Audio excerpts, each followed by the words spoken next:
Toujours en page, je suis toujours au terrain. Le colonel Désiré Moumesse, il a fait le travail comme professionnel. Il a réussi son sortie de Constant Moutamba ici. Pas de bavures, pas de coups de balle.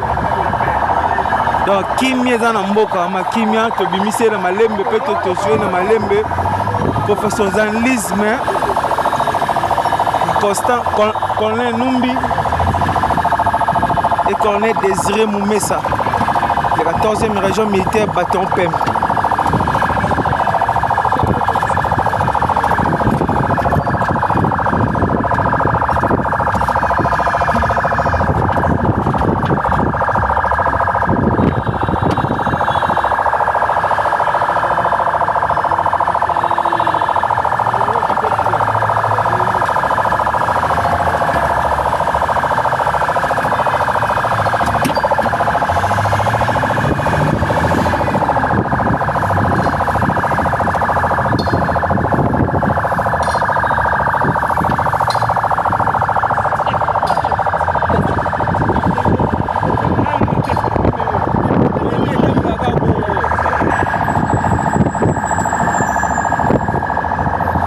Beau partager donc les abandonnés jusqu'à la résidence na cour à cassation.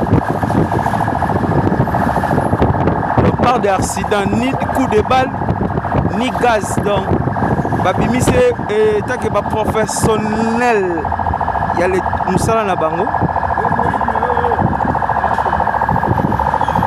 aux intégralités en Afrique originale télévision. Intégralité. Constant Moutamba, Azana Jipo, Azana Simananga, on a filmé. Azana Katia blindé, bien protégé, va protéger jalousement. C'est force, il y a Colonel Désiré Moumessa Bâton PEM et Colonel Ops, il y a province, il y a ville qui s'assemble le colonel Numbi.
Ce mouvement n'est pas un parti politique de plus, ni une posture électorale.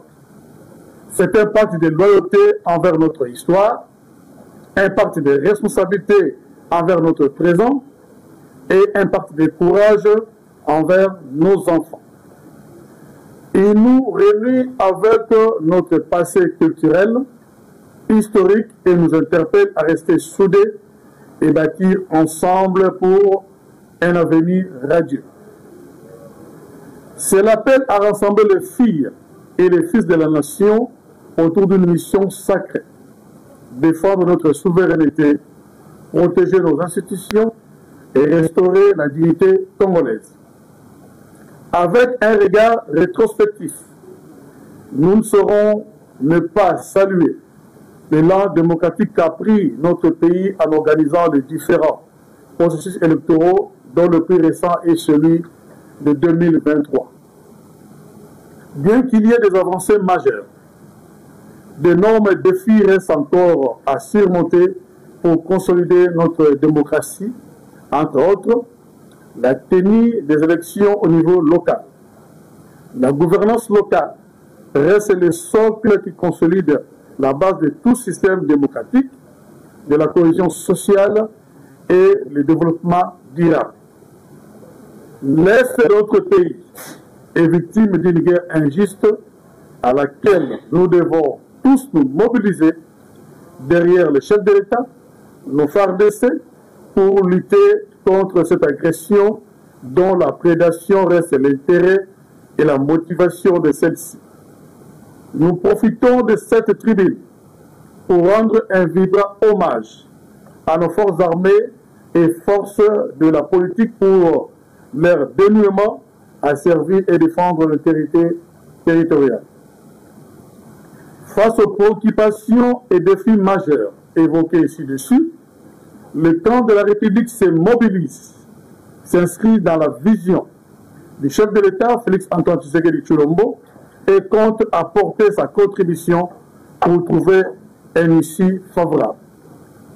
Nous aimerions rappeler brièvement ce qui définit le camp de la République que nous avons lancé le mois passé. Le camp de la République est un mouvement porteur d'espoir et de conviction, d'engagement. Le camp de la République n'est pas un simple rassemblement politique. C'est l'incarnation vivante de nos institutions constitutionnelles, les socles de notre légitimité nationale.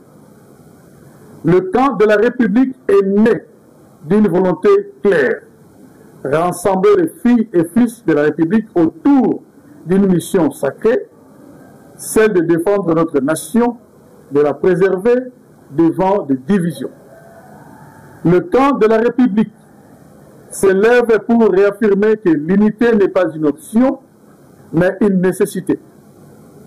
Chaque province, chaque communauté, chaque voix a sa place dans le cœur de notre souveraineté.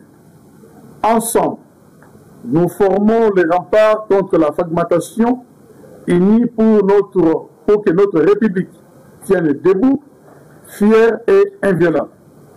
L'unité n'est pas un mot vide, elle est notre armée la plus puissante.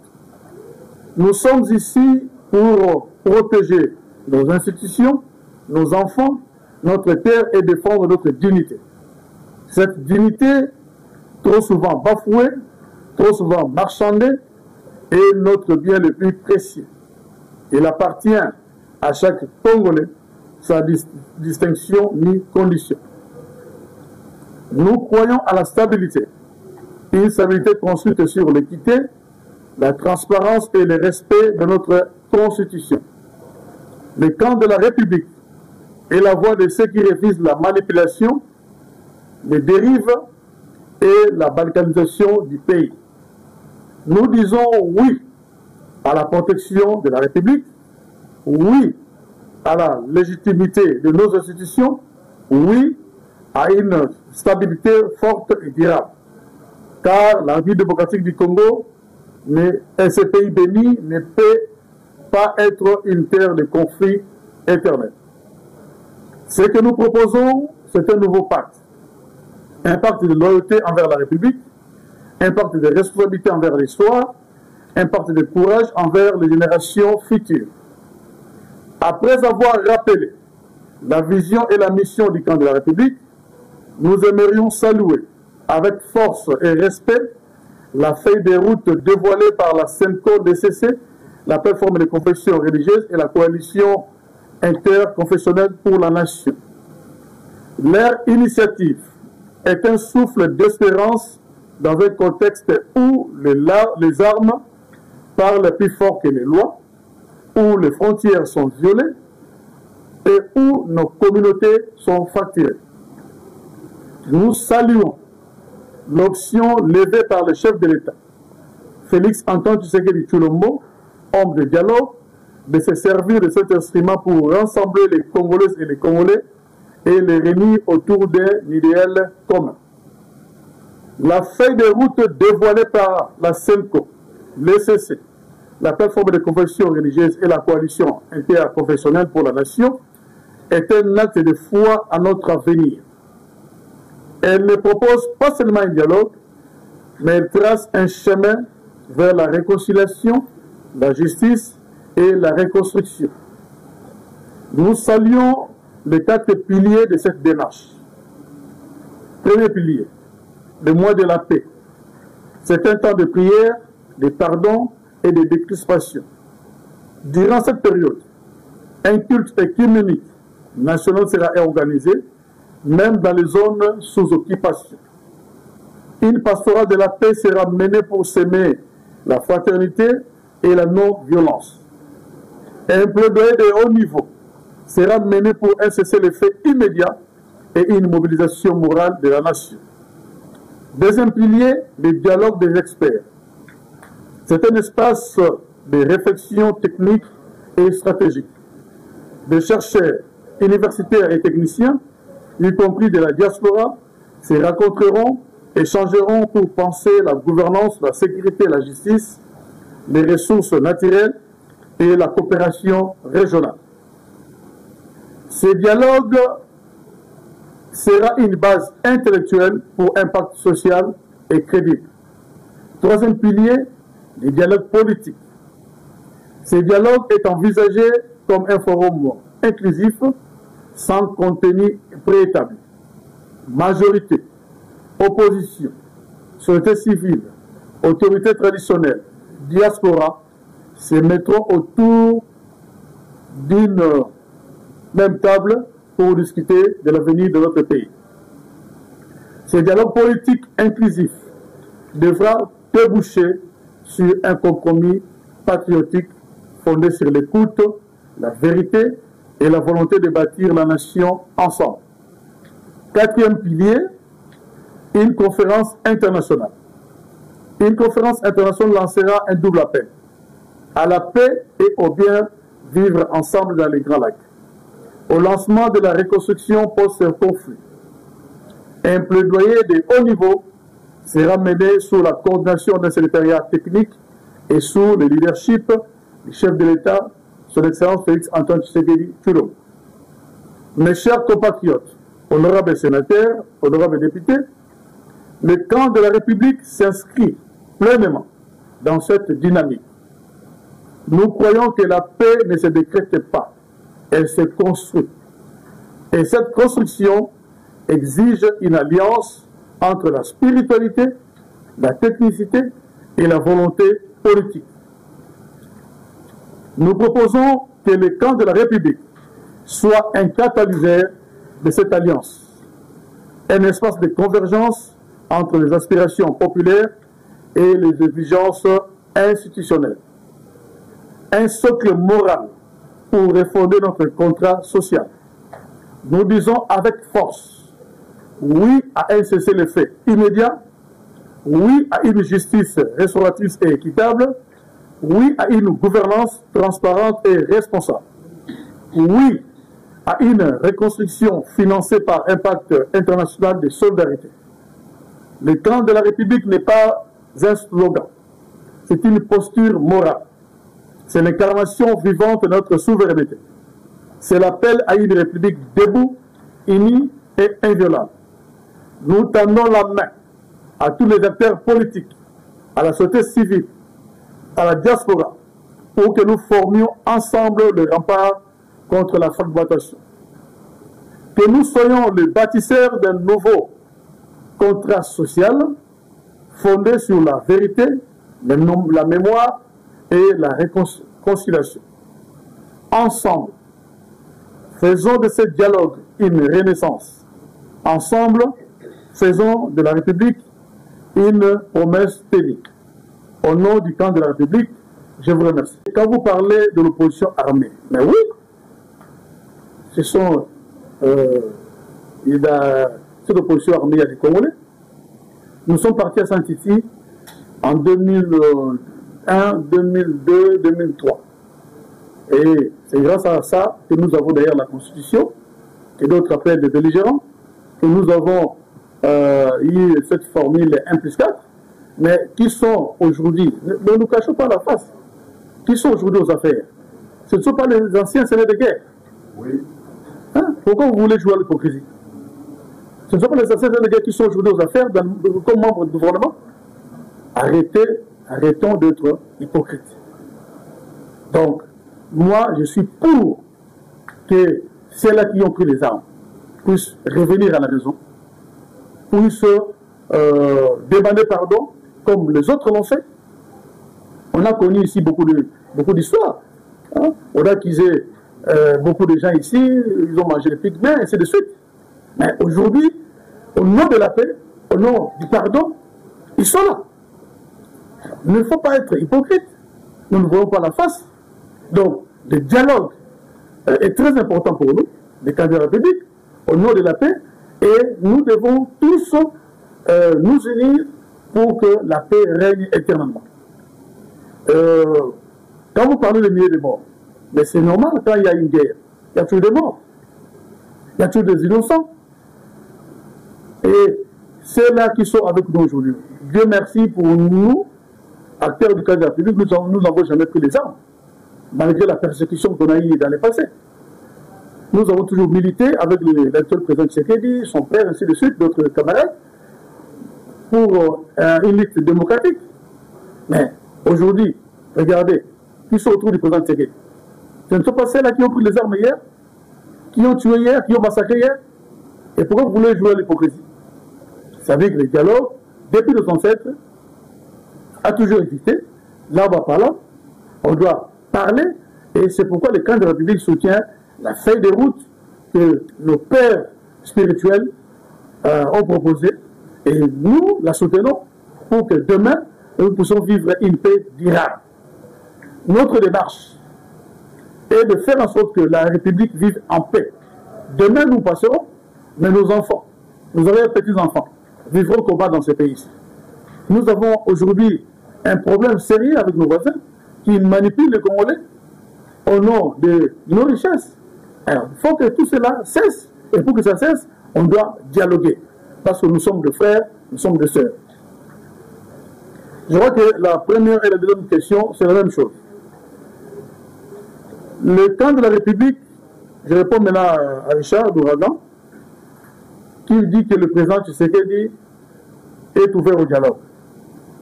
Il parle de Congolais inféodés. Mais écoutez, le président Tshisekedi que je connais personnellement bien a toujours été ouvert au dialogue. C'est un homme de paix et un homme aussi de principe. Mais quand il parle de Congolais inféodés, qui ne connaît pas aujourd'hui les réalités de notre pays. Mais nous sommes infiltrés. Regardez aujourd'hui, tout le monde est congolais. Regardez ce qui se passe dans notre armée. Quand une ville tombe, on voit le commandant de cette ville-là directement rejoindre l'armée rwandaise. Qui ne sait pas ça? Mais le président Tshisekedi a raison de dire que non pas des Congolais inféodés. Mais il faut qu'on puisse dialoguer entre nous, Congolais. Qu'on puisse laver les linges sales en famille. Donc ça, je crois que mon ami Richard doit comprendre qu'on doit mettre hors d'état de nuire tout ce que nous avons vécu et éviter aussi que le pire n'arrive demain. Le journal La Percée nous demande quelles sont les organisations ou le nombre exact nous avons aujourd'hui, depuis notre lancement, enregistré une vingtaine d'adhésions des partis politiques, une trentaine d'adhésions des députés, des sénateurs, des ministres honoraires. Et au jour d'aujourd'hui, on a encore enregistré un grand nombre de personnalités politiques et les gens de la société civile. Donc, le jour que nous allons le présenter, d'ailleurs, vous allez ici, vous serez là, vous allez vous-même voir qui sont avec nous. Elle est morte, et quelles sont les causes, elle était malade, et ainsi de suite. Même après l'enterrement, il y a une observation de 40 jours. Parce que nous sommes devant tout. Donc ça ne finira jamais. Mais là où je suis d'accord avec vous, quand vous parlez de ceux-là qui ont l'habitude, à chaque fois après le dialogue, ils sont mécontents, ils se retirent pour prendre encore des armes. Là, je suis d'accord avec vous. C'est pourquoi nous voulons aujourd'hui, à travers cette feuille de route, parler, voir le mot qui ronge et mettre fin définitivement à cette pratique qui nous dérange nous tous. Si vous voyez comment, depuis l'époque de Mobutu, où nous avons connu des gens avec le 44 partis politiques, après c'était l'MPR, le parti unique, il y a toujours la même chose qui se répète. Depuis l'AFDEL, jusqu'à aujourd'hui, il y a toujours. Et au jour d'aujourd'hui, parce que les gens ne parlent que du lien 23 ou de l'AFC, mais nous avons plus de 100 groupes armés qui sévissent la désolation à l'Est, en appui avec les multinationales. Donc, c'est parmi les causes que le camp de la République se tient cette feuille de route pour que nous puissions parler avec tout le monde et leur demander clairement qu'est-ce qui ne va pas. Parlant des Congolais infondés, vous avez dit que non, il y a d'autres qui sont dans les groupes armés. Mais dans ces groupes armés-là, tout le monde n'est pas congolais, madame. Tout le monde n'est pas congolais. On a des étrangers qui sont dans ces groupes armés. Nous ne voulons pas la face. Donc, c'est pourquoi le problème, c'est que nous soutenons son discours. On doit filtrer. Parce que nous avons connu, dans ce pays ici, un étranger qui était chef de l'état-major. Nous l'avons connu. Après un moment, il s'est retrouvé chez lui comme ministre de la Défense. Donc, tout ça, ça doit nous interpeller. Donc, le président, quand il a dit ça, il n'avait pas tort. Qu'on l'aime ou qu'on ne l'aime pas, c'est un citoyen congolais, parce que demain, il va partir. Il n'est pas le premier ou le dernier président. Mais nous allons léguer le pays dans quelles conditions, dans quel état. C'est ça notre inquiétude. Et le pacte social, c'est vrai, ça c'est un dialogue entre les Congolais. Ce qui se passe à Doha ou à Washington, je vois qu'à Washington, on attend d'abord la conclusion de cet accord-là. Parce que jusqu'à aujourd'hui, le peuple congolais attend que les deux chefs d'État se rencontrent comme ça a été prévu.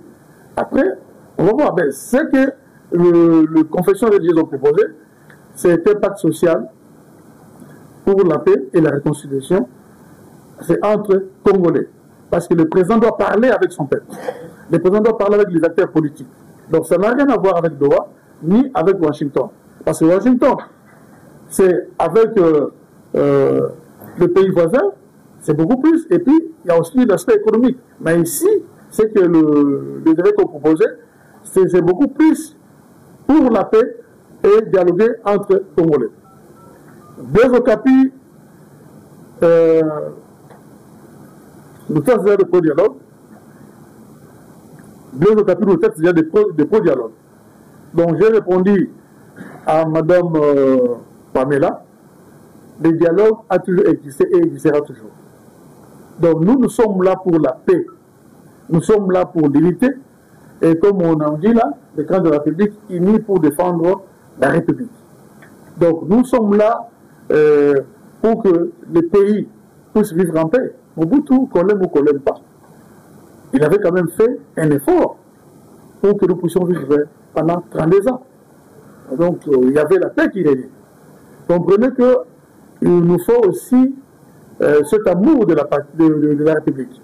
Donc c'est ce que nous demandons. C'est peut-être la même question avec Mme Pamela. Et Jean-Si parle des mécontents